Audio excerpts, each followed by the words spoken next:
అలాగే ఈ పర్టికులర్ దాంట్లో నా క్యారెక్టర్ నువ్వు పండించి లాస్ట్లో మళ్ళీ గుర్తు చేసేపాటికి ఫస్ట్ హాఫ్లో కాకుండా మళ్ళీ సెకండ్ హాఫ్లో కొన్ని గుర్తుండిపోయేలా, క్లైమాక్స్లో గుర్తుండిపోయేలా, సినిమాలో గుర్తుండిపోయేలా అవును సార్, జరిగింది. అవును sir. So this is where I'm really happy with my character in the film. ఇక రామ్ చరణ్ తెలిసిందే, అంటే అసలు నువ్వు ఒక మెగాస్టార్ కొడుకు, ఒక మెగా పవర్ స్టార్, ఆస్కార్, ఆర్ఆర్లు, బ్యాక్స్ మ్యూజియంలు, ఇన్ని అచీవ్మెంట్లు ఉన్న ఒక హీరోని అంత కష్టపెట్టావు. అన్బిలీవబుల్ కష్టం చేశాడు పాపం.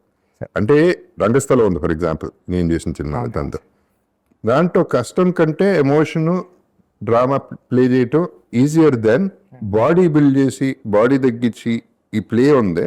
అది మెంటలీ ఫిజికలీ అంటే ప్రాణం పెట్టడం కాదు, మనిషి చేసే పని చేయలేరు రామ్ చరణ్.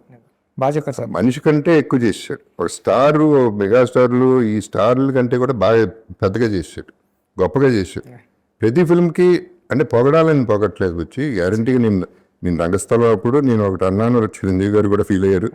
స్టేజ్ మీద అన్న first time Ram Charan act చేశాడని నాకు విపరీతంగా నచ్చాడు రంగస్థలం.